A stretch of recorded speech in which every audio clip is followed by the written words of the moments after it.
नमस्कार दोस्तों, a very good morning. बहुत बहुत स्वागत है आपका आज की ताज़ा खबर में। हमेशा की तरह ग्लोबल इकोनॉमी के न्यूज़ से ही आज के वीडियो की शुरुआत होगी, जहां पर सबसे पहले हम बात करेंगे यूएस इकोनॉमी से रिलेटेड एक इंपॉर्टेंट अपडेट की। तो US secretary of treasury Scott Bessent जो है वो अब प्लान कर रहे हैं कि वो लगभग $1 ट्रिलियन यूज करेंगे which is in the treasury general account, जिससे वो बॉन्ड का बाय बैक करेंगे। तो इस इशू के बारे में हम एक ब्रीफ बात कर लेते हैं कि पिछले हफ्ते से क्या क्या डेवलपमेंट्स हुई है। तो प्रॉब्लम ये है कि यूएस इकोनॉमी को सबसे बड़ा इशू अब भी ये है कि बॉन्ड यील्ड जो है वो बढ़ते ही जा रही है। Right, it's a very big issue which is not helped bye policies जो उनके प्रेसिडेंट डोनाल्ड ट्रंप ने रिसेंटली जो है वो he is putting in process since the last 1.5 years। तो पहले तो जो टैरिफ्स है वो लगाए गए, उसके बाद the US Iran war was not helping it, तो यील्ड जो है वो बढ़ते जा रहे हैं। अब यूएस की प्रॉब्लम ये है कि जितने यील्ड्स बढ़ेंगे उतना उनको ज्यादा इंटरेस्ट पे करना होगा उनके बॉन्ड्स पर। राइट, अब ये सारे वैसे तो जीरो कूपन बॉन्ड्स होते हैं, बट जो इंप्लाइड इंटरेस्ट रेट यहाँ पर पे करना होता है वो बढ़ते जा रहा है। अब जितना ज्यादा इंटरेस्ट रेट होगा उतना ज्यादा इंटरेस्ट पर खर्चा यूएस गवर्नमेंट को करना होगा, and at such levels of the GDP ये जो खर्चा है वो बहुत बड़ा साबित हो रहा है। तो ऐसे में US secretary of treasury Scott Bessent जो है उन्होंने ये प्लान किया है कि he is going to fund bond buybacks. Bond buybacks अगर आप कर लोगे तो आपकी जो ओवरऑल डेट है वो कम हो सकती है। तो ऐसा बताया जा रहा है currently from sources, it is not confirm news right now, कि जो ट्रेजरी है, यूएस ट्रेजरी है, that could use $1 trillion of general account money जो उनके जनरल अकाउंट में है, जिससे वो फंड करेंगे उनके recently announce plans to increase the purchase of government bonds. तो ये जो टीजीए है, treasury government bonds, this treasury government account, ये बेसिकली प्रोवाइड करेगा ट्रेजरी को विद कंसिडरेबल फायर पावर, जिससे वो लॉन्ग टर्म बॉन्ड यील्ड्स को इन्फ्लुएंस कर सके। राइट, ट्रेजरी ने इसी से सरप्राइज किया था मार्केट को लास्ट वीक, जब उन्होंने ये अनाउंसमेंट की कि जो बायबैक का साइज है वो डबल कर देंगे। राइट, तो लॉन्ग एंड का जो साइज है that has been doubled from $2 billion to at least $4 billion. And treasury secretary Scott Bessent जो है उन्होंने यही कहा था टू सीएनबीसी कि ये जो ऑपरेशंस है ये इवन लार्जर होंगे than the new higher minimum. लेकिन ट्रेजरी ने अब तक कोई मेंशन नहीं किया है कि वो इन बॉन्ड परचेजेस को कैसे फंड करने वाले। मार्केट यही करंटली अज्यूम कर रहा है कि ये ऐसे होगा कि शॉर्ट टर्म जो टर्म बिल्स है, शॉर्ट टर्म बिल्स जो है वो सेल किए जाएंगे, एंड उसी को यूज करके जो सीनियर जो लॉन्गर टेन्यर के जो ट्रेजरी बिल्स है वो उससे बायबैक किए जाएंगे। लेकिन जब से सरप्राइज अनाउंसमेंट हुआ है, बॉन्ड्स ने थोड़ा सा रिट्रीट किया था आफ्टर द इनिशियल रैली, लेकिन अब यील्ड्स फिर से ऊपर जाने लगे हैं। राइट, मेनली बिकॉज थोड़ा सा स्केप्टिसिज्म है, यानी थोड़ा सा डाउट है मार्केट को कि कितना इफेक्टिव ये ऑपरेशन होगा overall to bring the yields down. Right, तो यूजिंग द टीजीए इससे परसेप्शन थोड़ा चेंज हो सकता है, क्योंकि टीजे जो है एसेंशियली गवर्नमेंट का चेकिंग अकाउंट है। राइट, एक इमरजेंसी फंड ऑफ सॉर्ट्स है फॉर द गवर्नमेंट। तो ये ऑलरेडी फंडेड है with existing tax collections. Scott Bessent ने इसको बिल्ड किया है टू अराउंड $950 बिलियन करंटली, जबकि पहले के एडमिनिस्ट्रेशन में जो गोल था ना ये काफी कम अमाउंट्स पर रहा करता था। The key takeaway here is कि इन्वेस्टर्स को यूएस बॉन्ड यील्ड्स को मॉनिटर करना बहुत जरूरी है, क्योंकि this basically decides how the world economy is going to function in a sense कि पैसा कहां कहां फ्लो होगा। राइट, तो गवर्नमेंट इंटरवेंशन से global interest rates and market sentiment overall influence हो सकता है। Next news is from the Chinese markets. तो अलीबाबा के शेयर्स कल प्लंज हुए by more than 10% after they announced a $10.2 billion share placement to fund AI push. As you might be aware कि China में जो भी हाइपरस्केलर्स है, US के हाइपरस्केलर्स है, वो मोस्टली ऑपरेशनल नहीं है। Chinese government does not allow that. तो गूगल चाइना में चलता नहीं है। इसके अलावा बहुत सारे जो social media platforms which are mainly from the American giants, तो वो चाइना में चलते नहीं है। चाइना में चलते हैं अलीबाबा के सर्विसेज प्रोडक्ट्स। राइट, तो अलीबाबा के शेयर्स कल 10% से गिरे on the Hong Kong stock exchange, क्योंकि चाइनीज टेक जायंट ये जो कंपनी है इन्होंने 80 बिलियन हांगकांग डॉलर्स का एक प्लेसमेंट अनाउंस किया of newly issued shares to non US investors. Right, तो कंपनी ने यही कहा कि ये जो प्लान्स है is to use all the net proceeds to invest in its full stack AI capabilities. ये सारी चीजें यूएस हाइपरस्केलर्स कर चुके हैं, लेकिन चाइना के लिए तो इनको अलीबाबा जैसी कंपनी पर ही रिलाय करना होगा। तो ये जो शेयर प्लेसमेंट है which will be expected to close tomorrow, this comes just a few days after Alibaba ने एक 75% ड्रॉप इन प्रॉफिट रिपोर्ट किया फॉर देयर जून क्वार्टर। तो that was again because of heavy AI spending. तो अभी markets को इसी का डर है कि अब एआई स्पेंडिंग और बढ़ गई तो मार्जिन शायद और भी गिर जाएंगे, राइट। कैपिटल एक्सपेंडिचर जो है पिछले रिजल्ट में वो 75% से जंप हुआ था इस कंपनी के लिए। तो अलीबाबा काफी समय से एआई में इन्वेस्टमेंट्स रैंप अप करने की कोशिश कर रहा है एंड इनकी टेक्नोलॉजी के लिए वो एक की लीवर ऑफ ग्रोथ इससे पहले रहा है। लेकिन कंपनी ने लास्ट ईयर ये अनाउंस किया था कि वो अब क्लाउड कंप्यूटिंग एआई इंफ्रास्ट्रक्चर में अगले 3 साल में काफी ज्यादा पैसे स्पेंड करने वाला है। एक तरीके से आप देख सकते हो कि कैसे दोनों मार्केट्स यानी US markets and China markets react कर रहे हैं to one of their companies spending a lot on AI. US में एआई थीम की वजह से because of incremental AI spending एक बड़ी रैली आई थी। लेकिन it just goes out to show कि चाइना में जो इन्वेस्टर्स है वो ऐसे स्पेंडिंग से ज्यादा कॉशियस हो जाते हैं rather than being excited, right? Just goes on to show the psychology of investors, which is showing a dichotomy of these two nations, जो अलग अलग तरीके से इन्वेस्टर्स सोच रहे हैं उसके बारे में। It's a very interesting case study that is actually happening here. The key takeaway here is कि लार्ज एआई इन्वेस्टमेंट से long term growth opportunities create हो सकती है, लेकिन इन्वेस्टर्स हमेशा ये इवेल्युएट करते रहेंगे कि ये जो ज्यादा स्पेंडिंग हो रहा है, केपेक्स हो रहा है, उससे ज्यादा फ्यूचर रिटर्न जस्टिफाई हो पाएंगे कि नहीं। नेक्स्ट बात करते हैं इंडियन इकोनॉमी की। रिसेंटली ही आरबीआई ने फ्लेक्सी लोन्स से रिलेटेड एनबीएफसी से डेटा मांगा था। तो RBI has asked for more data from the NBFCs regarding these flexi loans. तो फ्लेक्सी लोन्स जो है by NBFCs currently they stand at around 2.5 lakh crore, जो ओवरऑल एयूएम का 5% है करंटली।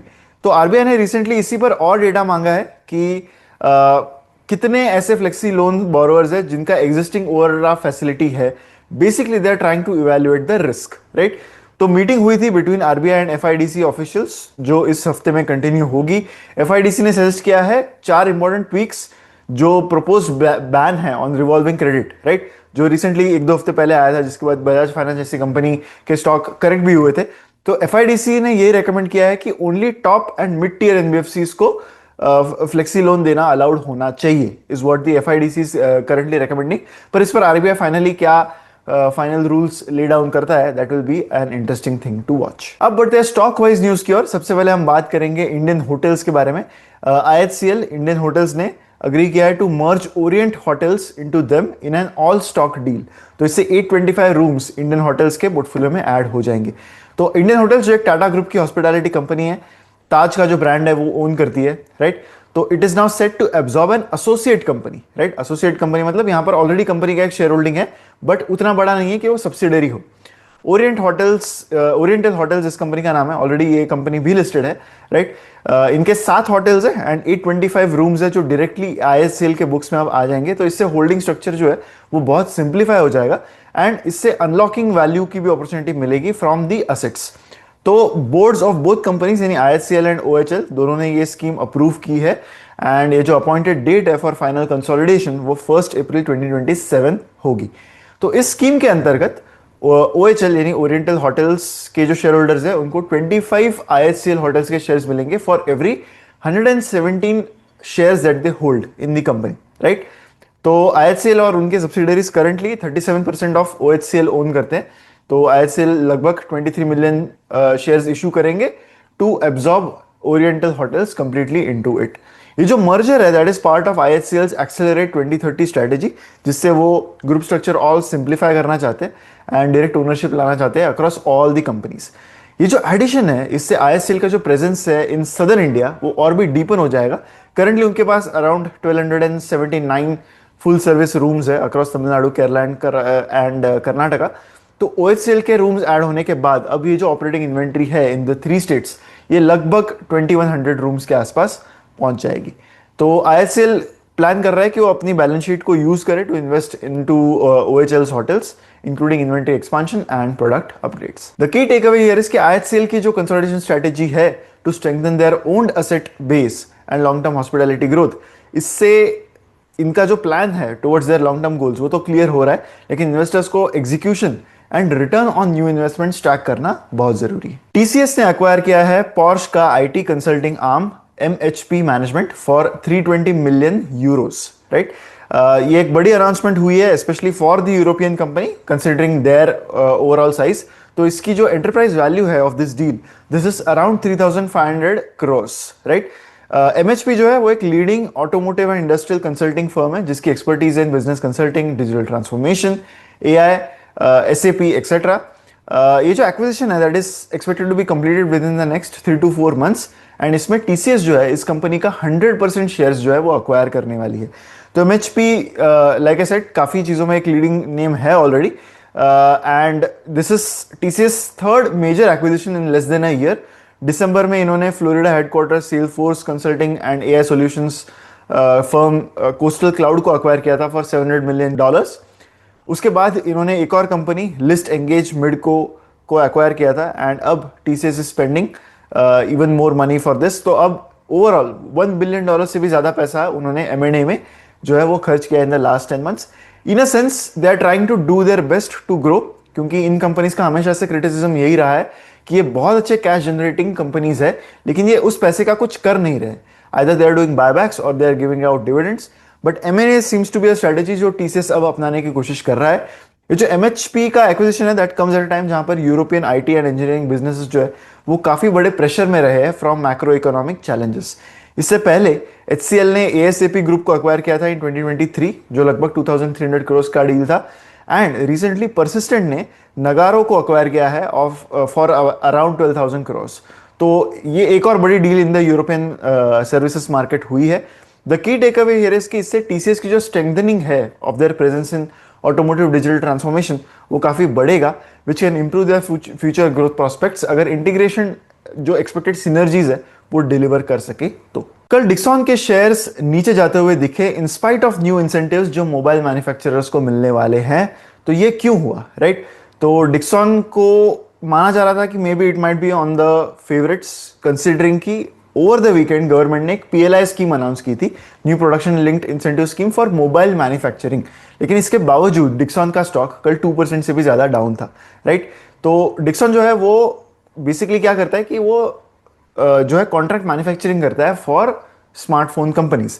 अब जो ministry of electronics and information technology MeitY जो है उन्होंने ये कहा है कि ये जो इंसेंटिव है, ये जो पॉलिसी है, पीएलआई स्कीम जो है, that is to create brands and boost exports, not just to increase local sourcing and production. इसका मतलब क्लियर है कि जो इंसेंटिव है ये बेसिकली ब्रांड को मिलने वाला है, not to the manufacturer, right? तो if a brand uses more than one manufacturer तो उस केस में उसको रिक्वायर्ड सर्टिफिकेशंस देने की जरूरत होगी टू ईच मैन्युफैक्चरर, एंड जो बेनिफिट है that will B split between the brand and the manufacturer, right? तो जो पहले सोचा गया था उससे कम बेनिफिट्स यहां पर मिलेंगे क्योंकि ब्रांड को ही मेजरली बेनिफिट टारगेटेड है। एक और चीज ये है कि ये जो पीएलआई स्कीम है that will reward large mobile brands जो अपने सेल्स इंक्रीज करे एवरी ईयर, क्योंकि इंसेंटिव जो है वो सिर्फ एलिजिबल सेल्स पर ही पे होगा, राइट? तो सेल्स को एक मूविंग बेंचमार्क के ऊपर रहना पड़ेगा, एंड गवर्नमेंट का ये टारगेट है कि इससे एग्रीगेटेड प्रोडक्शन टारगेट जो है वो 39 लाख करोड़ के ऊपर चला जाए under the new mobile manufacturing push, right? So the key takeaway here is कि government incentive alone will not be enough to guarantee value creation in this sector, EMS sector में, and investors को focus करना होगा on meaningful benefits and क्या उनके companies margins maintain कर पाते हैं under the new PLI structure. ये सारे इंपॉर्टेंट चीजें होंगी जो इन्वेस्टर्स को ट्रैक करने होंगे। अब बढ़ते हैं हमारे फाइनल सेक्शन पर, which is the believe it और नॉट सेक्शन। तो इसमें आज हम बात करने वाले हैं इटली की। इटली में ना बहुत सारे चीज बैंक्स है, यानी ये ऐसे बैंक्स है जो स्मॉल डेयरीज एंड फार्मर्स को लोन प्रोवाइड करते हैं टेकिंग चीज एज अ कोलैटरल, राइट? सुनने में बहुत वियर्ड लगेगा बट उनके इकोनॉमी के पॉइंट ऑफ व्यू से चीज is a very important commodity, and वो जो कमोडिटी है दैट इज एक ऐसे नेचर की है कि it's a good banking to give them loans, right? अब वहां पर एक नया प्रॉब्लम शुरू हो चुका है। तो यू माइट बी अवेयर कि इस साल जो यूरोपियन समर था that was quite brutal in a sense कि उनको उतनी आदत नहीं है ऐसे टेम्परेचर्स देखने की। तो उससे हुआ ये है कि जो चीज बैंक्स है ना, जहां पर चीज को एज कोलैटरल रखा गया है, स्टोर किया गया है, राइट, फॉर लोन्स, तो वहां पर there is a lot of threat कि एक्सट्रीम हीट की वजह से ये जो चीज है वो मेल्ट होगा, राइट? कैन यू इमेजिन एक बैंकिंग सिस्टम ऐसी चीज पर बिल्ट है कि अब जिस चीज का कोलैटरल लिया है वो मेल्ट अगर हो जाए तो बैंकिंग सिस्टम में कितने प्रॉब्लम्स हो सकते हैं, राइट? तो जो बिगेस्ट चीज बैंक है इटली में, they store over 3 lakh wheels of parmesan cheese, right? तो ये जो डेयरी फार्मर्स है, they use this cheese as collateral and इनको ऑलमोस्ट 80% ऑफ मार्केट वैल्यू का लोन इससे मिल जाता है, राइट? तो एट $1,000 पर wheel, that is more than $200 million of loans, right? तो ऐसे it's basically how we operate gold loans in India, right? अगर फार्मर जो है वो पे बैक नहीं करता है तो वो चीज को बेच के पैसे जो है वो रिकवर कर सकते हैं, right? One of the best parts here is कि ये जो बैंक्स है ना, ये ऑटोमेटेड मशीन्स यूज करते हैं जो ब्रश करते हैं इन व्हील्स को एंड टर्न करते हैं इन चीज व्हील्स को एवरी डे, जिससे कि वो फ्रेश रह सके। लेकिन this extreme heat is posing a challenge to this cheese banks in Italy. So that was our believe it और नॉट फॉर टुडे। इसी के साथ आज का ये वीडियो यहीं पर खत्म होता है। अगर आपको हमारा ये प्रयास अच्छा लगा है तो इस वीडियो को लाइक करना मत भूलिए एंड शेयर भी करें विद मैक्सिमम पीपल।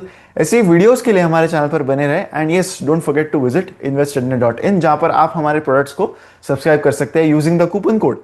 तो मैं आशा करूंगा कि आप जरूर हमारी वेबसाइट विजिट करेंगे। मिलते हैं अगले वीडियो में। Thank you so much.